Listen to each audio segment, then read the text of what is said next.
Djaloshi I mbylli ngadalë derën. Unë këndaj që 3-4 vite. Lexoj vjershën e parë. Ai quhet jo vetëm sigurisht më kanë konsideruar si këngëtare të mirë. Siç e dini, unë jam lindur në një fshat. Shoqet e mia me Ferixhe. Përshëndetje të nderuar miq të Radio Kosovës.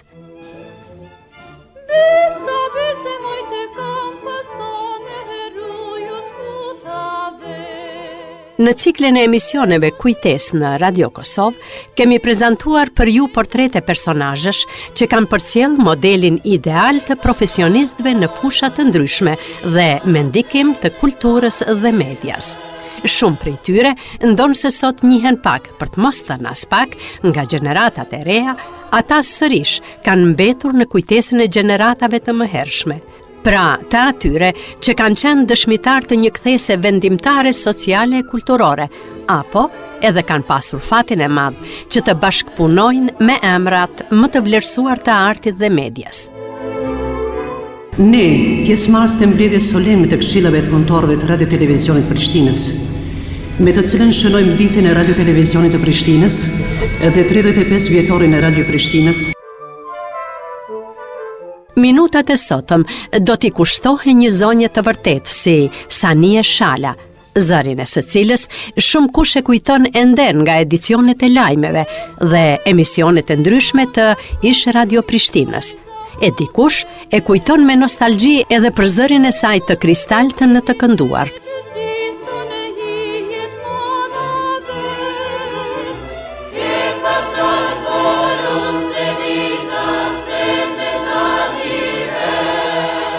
Ajo ishte edhe bashkëshortja e ikonës së Radio Prishtinës, Gjakush Qaparit, dhe të dy përbënjën një duo të veçantë dhe aq të dashur nga publiku. Numri I grave të punësuara në atë kohë në media ishte shumë I vogël, por ato që ishin, përfshi edhe Sanie Shalën, dëshmuan se sa e rëndësishme ishte pozita e tyre, puna dhe gjithë potenciali I tyre krijues, që u kthye në një vlerë të shtuar të shoqërisë.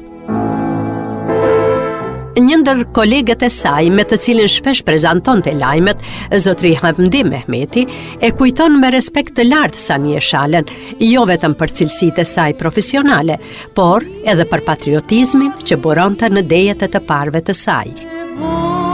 Sania edhe kishte edhe një zë, ka pas edhe disa incizime në radio asë kohë. Ajo natyrisht rrjedh prej një familje intelektuale në të kohë, edhe mjaft patriotike, të them. Ishin kështu të flakt për lirinë e Kosovës, me të vërtetë. Ishin shihej të ta gjithmonë ajo ndjenje madhe për pavarësi. Shpesh personalitetet e tilla si Sanie Shala dhe shumë të tjerë, përmes modelit të tyre, I rikujtonin shoqërisë se patriotizmi dhe adhetarizmi I pastër është edhe disiplina dhe përgjegjësia e pathyeshme ndaj punës dhe respektit ndaj publikut, pari me këto që ishin thellësisht të rrënjosura tek figurat e tilla dhe që nuk kaluan asnjëherë pa u vlerësuar lart nga publiku ndër gjenerata, duke inspiruar jo pak njerëz që të merrnin rrugën e gazetarisë.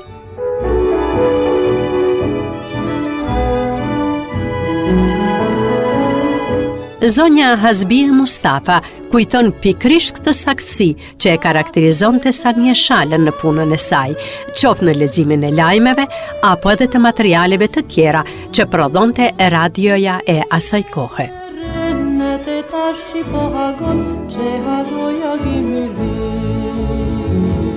Sanie Shala ka qenë këngëtare, një ndër këngëtarët e para. E mandej se di kohën kur është bë speaker. Unë në vitin 73 kam filluar në radio me punu.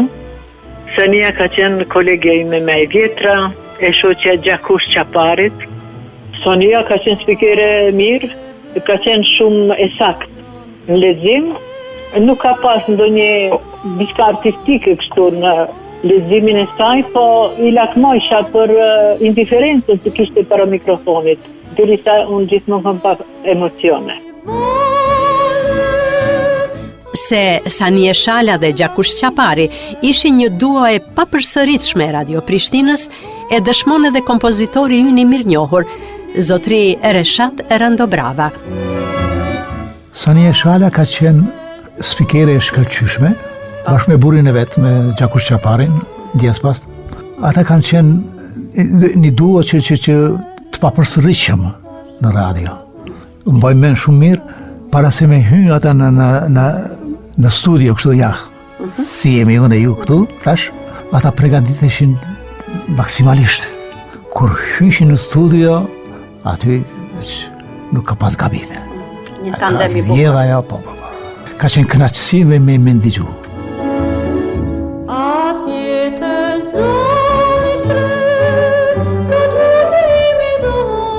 Sanie Shala bën pjesë në grupin e atyre punëtorëve të hershëm të Radio Prishtinës që, përpos rolit të folsës, ajo ishte edhe një këngëtare me një diapazon të gjerë të zërit të ngrohtë dhe mjaft të formësuar. Por, fatkeqësisht, ajo këndoi shumë pak. Si thoshte edhe vet, ajo preferoi të qëndronte në mes të tingullit dhe fjalës. Shkrimtari Jonus Fetahaj thekson pikrisht numrin e vogël të këngëve që ajo incizoi, por që në fund secila ishte më cilësore se tjetra. Unë lexoja tekstin, ajo lexonte fragmentet qoftë të prozës, qoftë të poezi e vargjet. Dhe aq melodishëm. Sanie Shala ka pas një zonë të kapte veshi për gjitha spikere e dalloje. Sania tash po ja plojmet dhe e dalloje. Ajo ka qenë një njeri pak këngë ka pas, po ka pas të me lezet. Se kjo jetë është plot me bukuri, dhe të frego pa bëri nga i dhe tinari, se drita erdi plot liri. E kush nuk i kujton disa nga këngët e saj më të dashura si Malli, Mëngjesi, Shitësia e luleve, Marinari, Midis ballit ma ke një pik, Tash sa ditë e mot, Ndalu lule me të tregue, apo duetet e saj të mrekullueshme me Zef Tupecin, Muhamet Gashin e Ismet Pejen.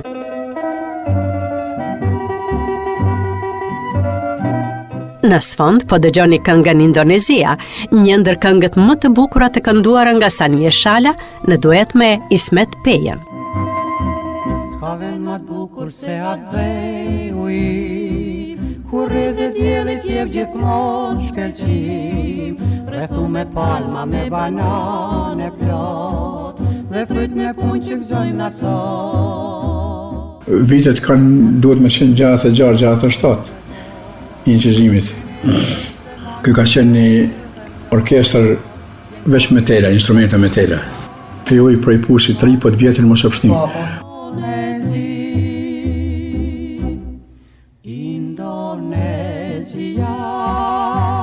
Sipas shënimeve të arkivit ton, kjo këngë, në fakt, rezulton të jetë e vitit 1959. Pjesën më të madhe të këngëve, ajo i ka incizuar në vitin 1956 dhe shumë të tjera zbavitëse popullore në vitet e 60-ta. Këngën, sidoqoftë, ajo vendosi ta mbante vetëm në nivel pasioni, pa e kthyer në një profesion të dytë, që do e shtynte të bënte më shumë incizime në radio. Njëri thash, pse ti nuk bën thash incizimet këngëve ma tepër? Tha, unë tha, ajo ura ndërlidhse ose udhkryqi mes fjalës dhe tingullit. E si, nuk e kuptova. Shiko, tha, unë tha, e du tha shumë tha leximin, e du tha profesionin e spikerit. Këngëtar tha do të bërë shumë. Unë tha, zera munda këtu, Negji këtu, Patarë edhe Lidi. Lidi Arçavodhe, këto 3 ishin.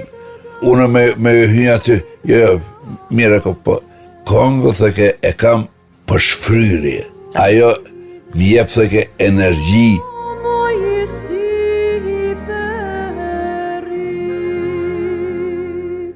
Si që kujton edhe zonja Meliha Jaka, Sanie Shala dhe të tjerët që bënin punën e folsit dhe të këngëtarit përbënin bazën e programit e asaj kohe në Radio Prishtinë. Sanie Shalën natyrisht e kom njoft në radio, edhe ne që merrshim pjesë në emisionet fëmijëve, për ne ishin si heronj, për mu Sanie Shala, se kryesisht këto gratë që edhe lexonin edhe këndonin, jo vetëm gratë, po edhe Petri Dushi ishte edhe spiker, edhe këngëtar kur duhej. Për mu këta Sanie Shala, Petri Dushi, Zyra Mula, Meserete Çavolli janë bazë e programit. Bazën e programit e kanë pas mbi supe. Unë isha fëmijë, ajo ishte mas paku 10 vjet më e vjetër se unë. Mirë po, për mu këta ishin idhujt e mi.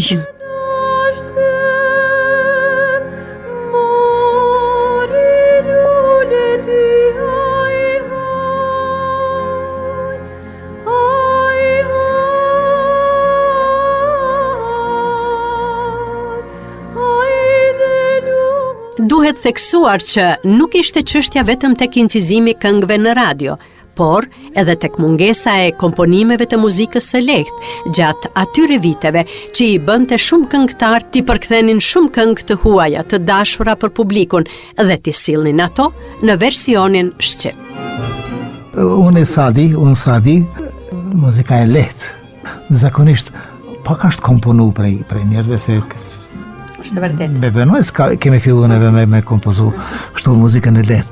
Kanë qenë këngë të njoftuna prej festivalit Sanremo, se ku di unë prej festivalit të ndryshme edhe të Jugosllavisë, ndoshta në atë kohë, po teksti ka qenë shqipnuar. Po, përktheheshin brenda natës këto të Sanremos me Sadion. Teksti bëhej në gjuhën shqipe edhe këndohej. Pra, qose ka pas aftësi këngëtari me kënu edhe italisht, pse jo. Po, ka këndu bukur. Edhe shumë e sakt në interpretim.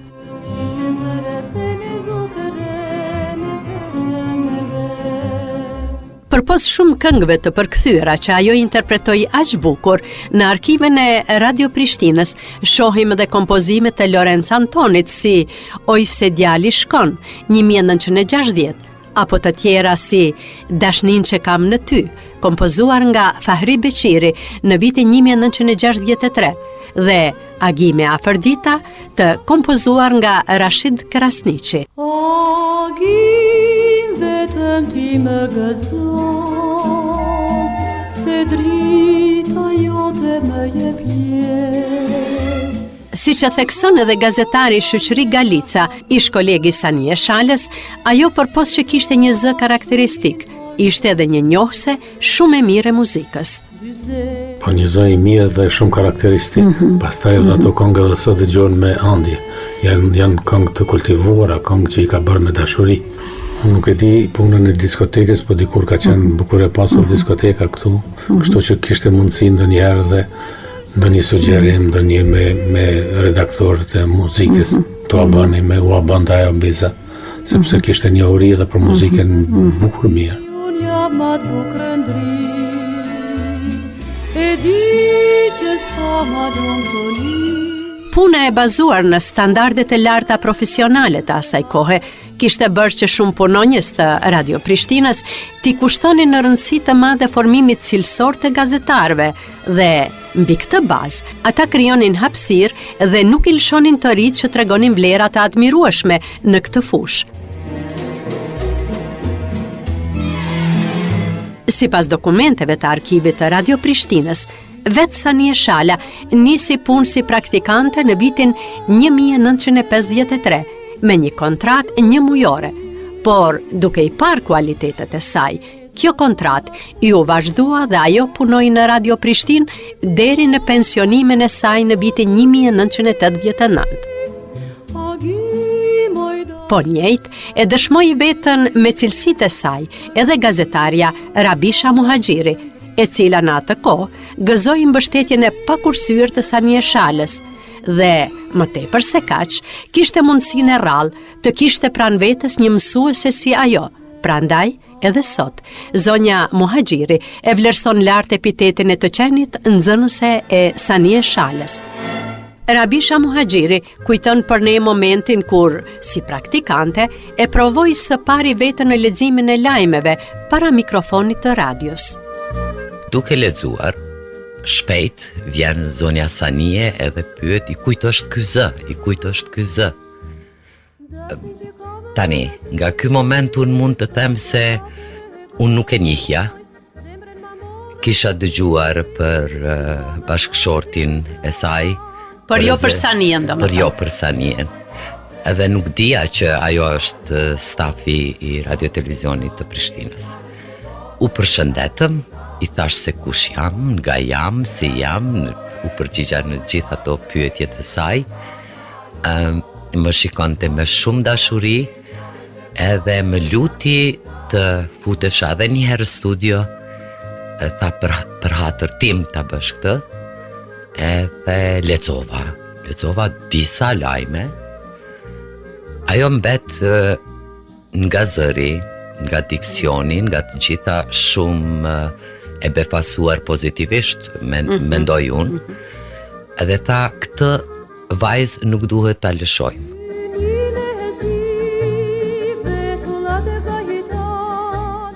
E shijova si një vlerësim të madh, sepse shiko Flora, zërin ta jep Perëndia. Unë këtë ngjyrë të zërit kam pas edhe me atë mosh. Edhe faktikisht vlerësimi i saj, qetësia e saj, ajo afërsi e të dhënit komplimente aq butësisht, në mua ka luajtur një rol të madh për të ardhmen. Për të marrë vendimin që do të qëndroj një kohë, edhe ashtu ka ndodhur, pa ndonjë pagesë, por do vi kohë pas kohe, apo çdo ditë 1 orë, 2 orë të jem në RTP atëherë. Edhe ashtu ka ndodhur, sepse po flas për vitin 81-82, ashtu që unë mbeta në një farë bashkëpunëtori, 2-3 vite. Por Rabisha Muhaxhiri nuk ishte e vetmja studente në atë kohë që gëzoi mundësinë, por edhe vlerësimin e gazetarëve më të vjetër të Radio Prishtinës.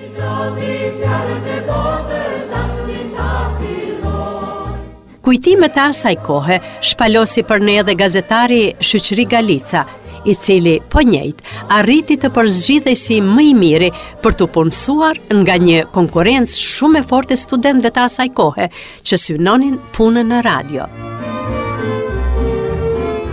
Edhe në rastin e tij, aty ishte sërish Sanie Shala, e cila me profesionalizmin e saj të pashembullt krijoi hapësirë për formimin e brezave të rinj, shumë nga të cilët sot janë ende aktive dhe të respektuar në punën e tyre.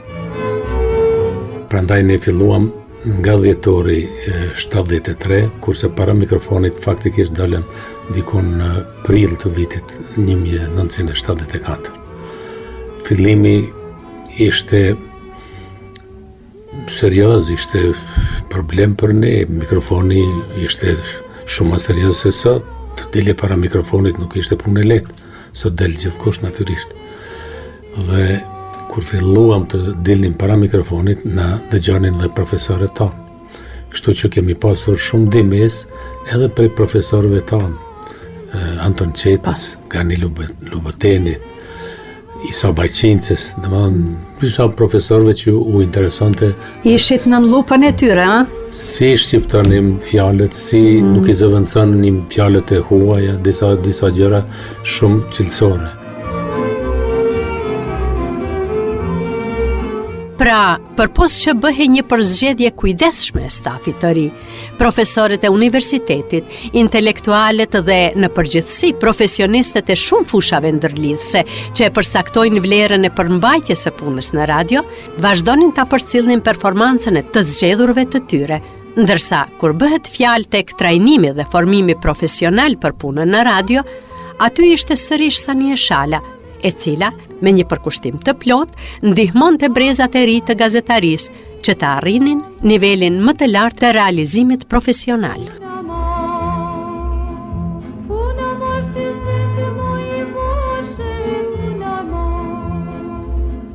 Çështjen e shqiptimit, sidomos me Sanien dhe posaçërisht me Gjakushin e kemi ushtruar jashtëzakonisht shumë.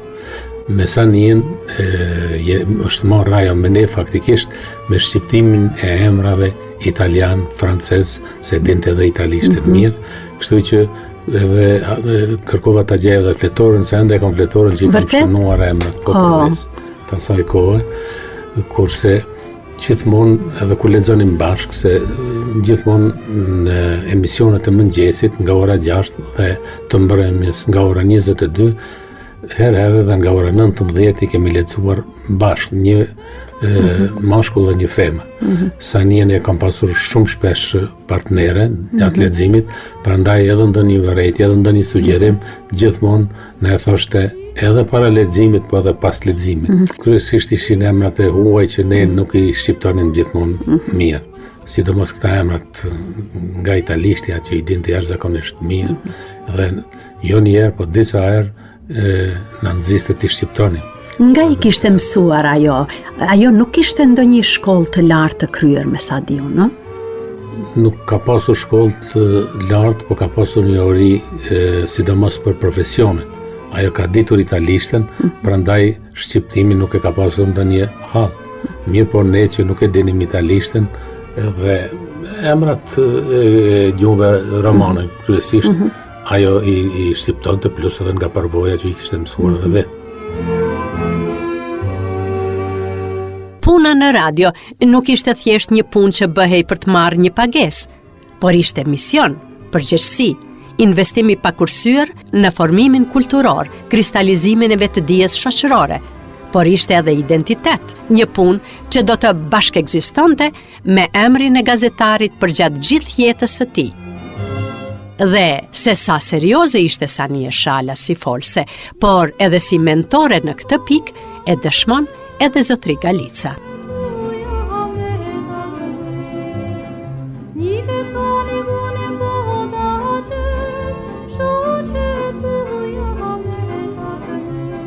Ajo ka qenë e përpikt, edhe me orarin, edhe me të gjitha krahasim me të gjithë kolegët thuaj meshkuj e femra që punonin në atë kohë. Ishte e saktë, domethënë e saktë natyrisht në orarin, në interpretime, në vërejtje, në sugjerime, që spikerët të rrallu bënin vërejtje sugjerime gazetarëve e redaktorëve. Edukimi i frymarrjes në lexim, menaxhimi i tonit në varësitë e përmbajtjes që do lexohet, zëri radiofonik, aftësia për ta përcjellë mesazhin tek publiku në mënyrë më të natyrshme dhe më të realizuar, ishin gjithashtu cilësi të domosdoshme të punës në radio, por edhe kërkesë e punëtorëve më të dalluar të Radio Prishtinës. Sania, sidomos Sania, të emisionet letrare. Gjithmonë na thoshte të keni kujdes kur ta lexoni poezinë si lexohet.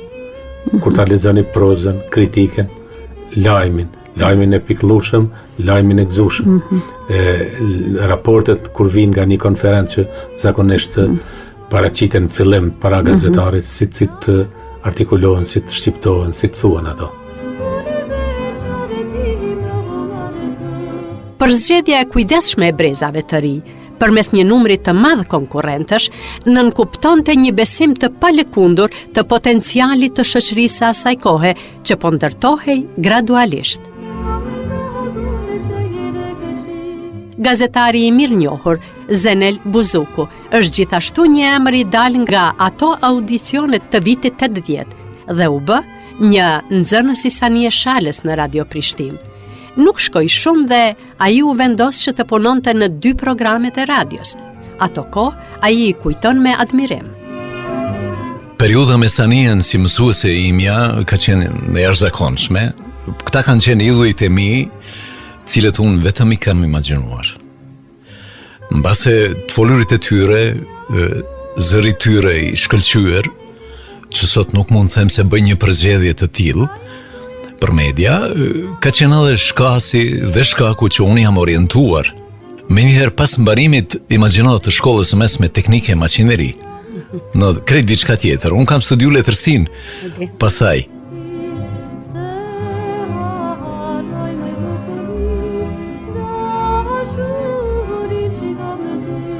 Dhe, sigurisht, përvoja e leximit të lajmeve për herë të parë me Sanie Shalën, për Buzukun mbetet një përjetim dhe një kujtim i pashlyer.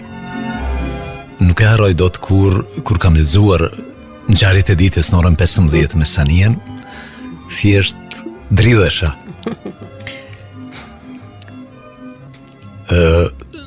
Kujtoj, mund të jem edhe subjektiv, por Radio Prishtina me mënyrën e qasjes publikut ka qenë shkollë e veçantë.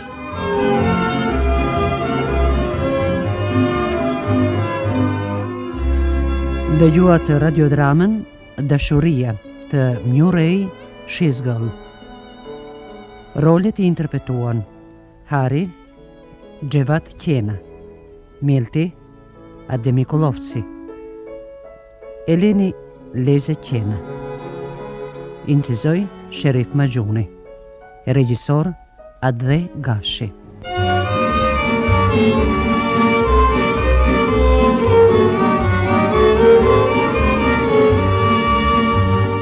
Dhe në fakt, nga dokumentet, shohim që çifti Gjakush Çapari dhe Sanie Shala në një konkurs të zhvilluar në nivel të ish-Jugosllavisë për leximin e lajmeve, janë zgjedhur ndër më të mirët.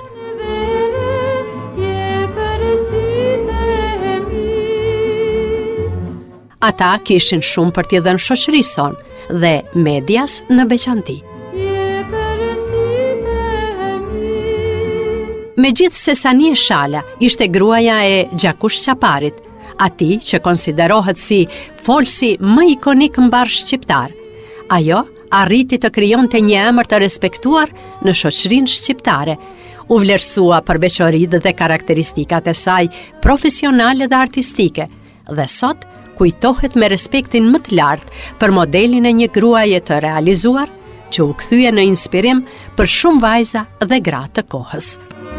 Po flasim për vitet e 80-ta, kur vërtet jo që gruaja nuk ka pasur ndoshta një pozitë më të mirë se disa dekada më herët, por megjithatë në shoqërinë shqiptare ishte ende një tabu është e vërtetë që një grua të punoj, pastaj puna si gazetare ishte madje etiketuar. Po, është e vërtetë. Sania ishte një grua e qetë, por e vendosur se çfarë don, e drejtë për drejtë. Ecja e saj në për korridore ishte aq madhështore. Ndoshta pastaj komenduar shpeshherë, ndoshta për shkak të lartësisë burrit të bashkëshortit dhe respektit të madh që ka pas ai në këtë fushën tonë dhe nga shoqëria, e ka bërë edhe atë me një modesti të tillë, por me një respekt të veçantë dhe edhe ta mbajat pas vdekjes së tij atë krenarin dhe atë gjithat vëllim të respektit edhe për familjen. Sania ka qenë ajo që ka vazhduar një rrugtim të Gjakushit me një përkushtim edhe më të madh, sepse ka qenë bashkëshortja e tij. Do të thotë nuk ka pas asnjë dilemë kur është shqiptu një shkronjë madje gabim e mos ta thot. Edhe në një mënyrë aq të butë që ndoshta me orë të tëra ke zënë disi rendi në studio dhe e ke ushtruar. Nuk më ka rënë të takoj një grua në atë kohë profesioniste e një fushë edhe të ketë aq butësi me njerëz me të cilët ka punuar. Sidomos me të rinjt. Edhe një person që ka ndikuar aq shumë te gratë shqiptare, në këtë rast e vajzat e më të rejat që të kapin këtë fushë dhe t'jenë pasardhëse të saj.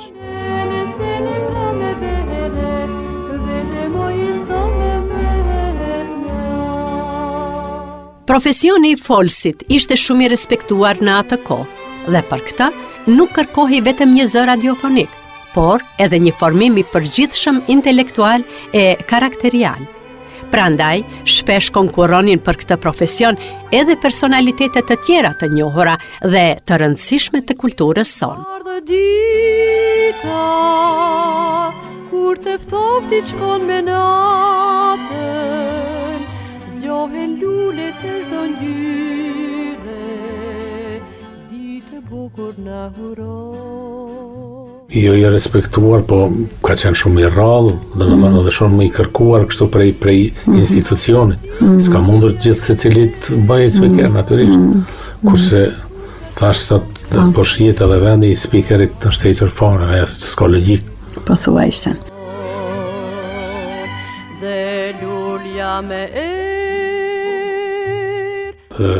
Ajo korrektësia e punës saj ka qenë manice, lajmet ka qenë ndër spikeret që nuk i ka lëshuar pa i lexuar, se ne të rritë po se po, po ajo prej atyre spikerve të vjetër, pa u lëshuar një sy, nuk i ka kaluar, nuk ka është ofruar para mikrofonit. Shumë herë spikeret e tjerë si kanë ardhur lajmet, se dikur bën rutinë, po mund të bën edhe lëshime gjatë leximit. Edhe ndonjë gabim që mund të jetë lëshuar, ajo prakisht e ka evituar. Sanie Shala ishte një folëse shkëlqyer, por edhe një figurë emblematike që personifikonte forcën, dinjitetin, profesionalizmin e rrënjosur dhe njëkohësisht në sytë e ish kolegëve të saj, që sot shpalosen kujtimet e tyre për të, ajo ishte e drejt për drejt dhe e vendosur që të nxjisë tek të tjerët të folurit e pastër shqip. Si që shohim nga arkivi Radio Prishtinës, ajo është shpërblyer disa herë për angazhimin e saj të jashtëzakonshëm në punë. Dhe lulja me Sania ka pas një kulturë të jashtëzakonshme të komunikimit në përgjithësi, jo vetëm të folurit në radio. Po edhe kur rrie me të duke pirë kafë, ajo ka pas standardin e të folurit ashtu që edhe të kompleksoj.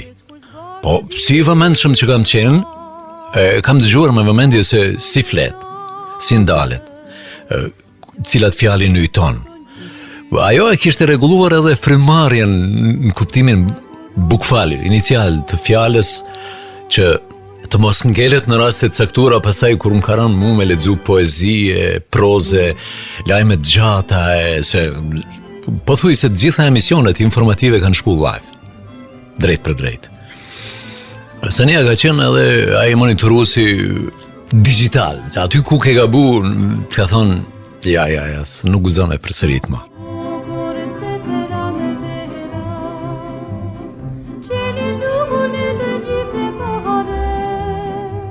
Vetë puna profesionale që mbizotronte atë kohë, bënte që të mirëpritej edhe kritika, e madje ndokosh mund ta kërkonte vetë me ngulm, në mënyrë që të arrinin versionin më të mirë profesional të vetës. Nuk më ka qërtuar shumë. Do me thonë më shumë e ka qërtuar djalin e saj, dritonin që erdhi pastaj e pasoi edhe babajn edhe nënën. Se dritoni edhe nuk kishte menduar me gjas që do të bëhej speaker. Nuk më kujtohet ndonjëherë që më ka qërtuar.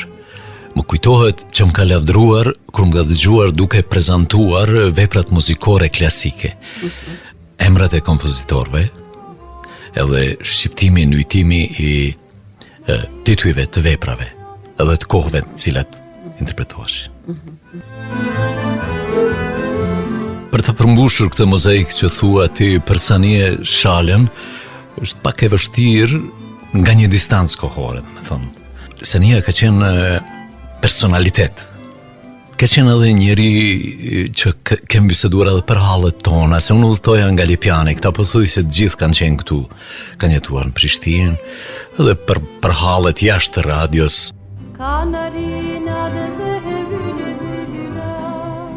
Më tregonte për të shoqin e saj, Gjakush Çaparin, i cili ka qenë pa fije tolerancë ndaj njerëzve që nuk kanë folur drejt dhe bukur. Edhe rrofimet e saj gjithmonë për mua kanë qenë një lloj, si të them, një lloj filmi, një lloj, ç'a them, që se dëgjoj dot më. Sania Shala, tazëm për cilën po flasim dhe po bëjmë homazh një herët, me ma dhënë një vrejtje dhe unë të mos e përmirësoj. S'ka pas teori, hiç. Dhe kjo ka qenë marrëdhënia ime me Sanien dhe me të gjithë këta brezin e vjetër, me korifet e të folurit shqip në radio. Përpos gjithë asaj, çfarë u than nga bashkëpunëtorët e saj të dikurshëm në mes tyre dhe Sanie Shalës, ka pasur edhe momente gazmore, por edhe të sikletshme përgjatë leximit të lajmeve, por që ajo sërish i taj kalonte me mjaft zotësi.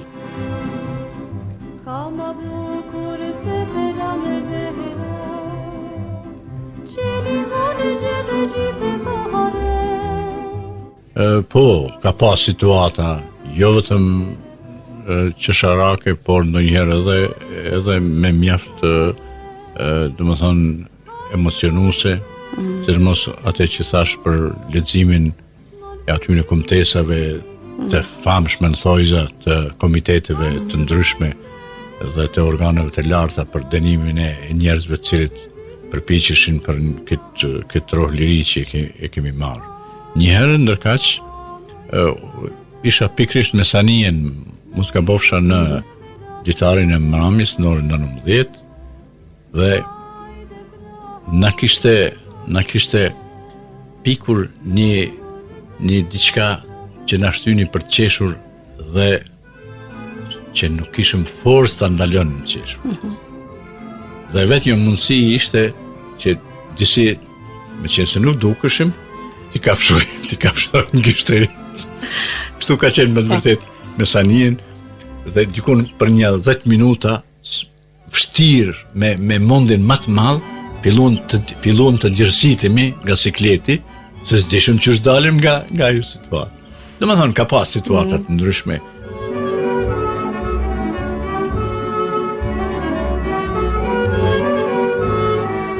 Por, si do ta vlerësonte sot Sanie Shala brezin e ri të folzve?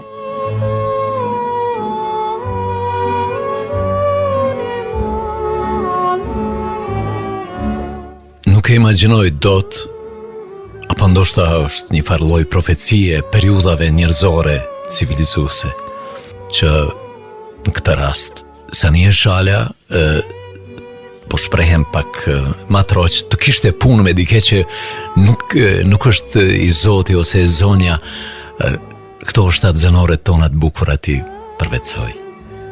Nuk e imagjinoj.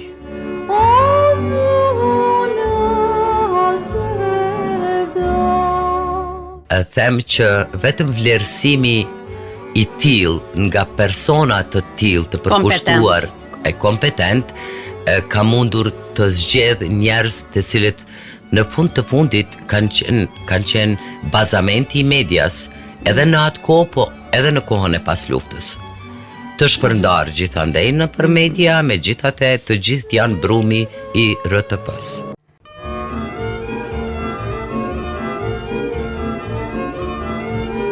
Në historinë e Radio Prishtinës, zëri Sanie Shalës mbetet ndër më të veçantit, i qetë, i sakt dhe me një ngrohtësi që dëpërtonte përmes valve të radios në çdo shtëpi.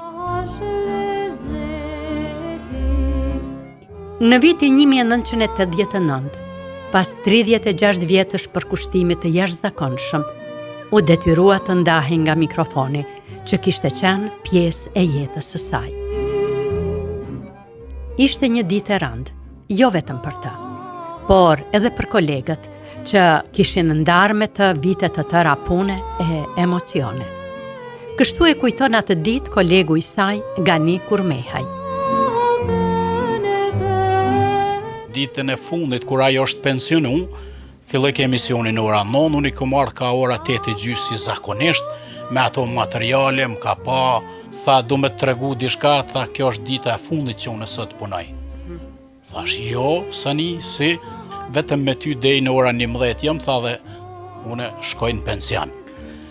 I thash, a e bojmë kështu pra, si në shaka, i thash, masi ti sot pu pensionoj ke, Unë tjetër mundësime të ndihmu, nuk kom pas gjatë kësaj periudhe sa kem bashkëpunu bashk, tim ke ndihmu mu, thash, unë që të 2 orë, po t'i fali, po të lëshoj për para, shko në shtëpi. Tha, jo, s'po t'lo vetën, prap, s'kishë dëshirë me mlon vetën, thash, pa vezvese, shko, i urova shëndetit, gjithat mja. Ka bo me dal prej studios, programit partë Radio Prishtinës, e është ullë, e i ka puth mikrofonat, i ka puth karrikat, i ka puth edhe taulinën e punës që i qitëshim tekstet aty. Janë që ditë gjitha manipulantet aty që ishin në programat ditë, edhe ata teknikës transmitimit, edhe kanë fillu t'i shkojnë lëtë dhe t'i përpjekën nërmjekër. Sani thash, pse pe bën këta dhe për na bën edhe neve me qajtë, se jo veç ti? Tha, pe boj gani, tha se, për i qitu në mikrofona, tha, i kom rrit fmin. Ti tha, ndoshta nuk e një historinë time para prake, tha, po unë i kom rrit shumë me vështërsi fmin, tha, po për i qiti mikrofoni. Edhe ka marrë qantën, është përshëndet edhe njëherë me neve, po më duket që pesho koridorit në drejtim të daljes nga objekti i Radio Prishtinës, që është hera fundit që kom pa kur mon jetë se kom pa. E tash pas 20 vjetë po bisedojmë për to, se meriton, ka qenë spikere, ajo i ka përpunu tekstet, e i ka lexu edhe ka pas profesion moderimin e mirëfillt shqip. Ajo edhe gjakushi janë të papërsëritshëm, ata s'lindin mo. Ky gest i thjesht, por i thellë, puthja mikrofonit e tavolinës së punës, përmblodhi gjithë dashurinë dhe përkushtimin e Sanijes për radion. Ajo nuk ishte thjesht një folse, ishte zëri që solli kulturë, qetësi dhe dinjitet. Edhe pse doli në pension, zëri i saj mbeti gjallë në kujtesën e kolegëve, në regjistrimet e ruajtura dhe mbi të gjitha, në zemrat e dëgjuesve që e dëgjonin me respekt e dashuri.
Kjo ishte pra Sanie Shala, një folse, profesioniste dhe një grua që sot mund të konsiderohet si referencë përhershme sa i përket formimit profesional, individual, si dhe gjurmëve të vlefshme që la pas në punën në radio. Pjesëmarrësit e mbledhjes solene të këshillave të punëtorëve të Radio Televizionit të Prishtinës, Prishtinë, 5 shkurt 1980. Sytë tu si qelibari, mama njëdën plot rëzime, jumë nuk pata netve të gjata, pse në zemër dhim jem kapi. Deri në takimin ton të radhës, mirëmbetëshi, unë jam Flora Durmishi. Realizimin teknik driton Bunjaku. Kujtime ke me rujtë parën dëshun me tuja, atë kujtohen dite tona, a vjen dite për me t'pa, e prej teje mos më nda, o për ty me do gjimali, se m'ke qenë pranë verere,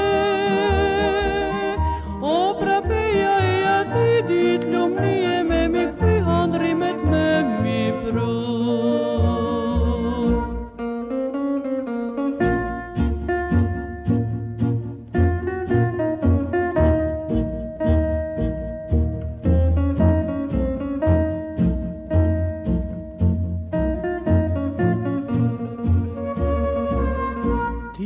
Dit me tham për para, dashunia është e ambën, dhe një kujtime ke me rujtë parën dashuni.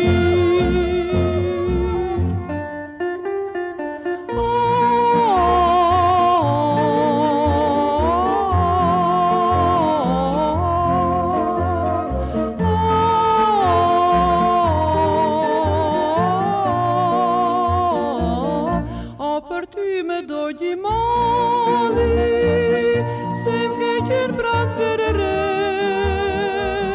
o prapeja e aty dit lumni e me mi këthi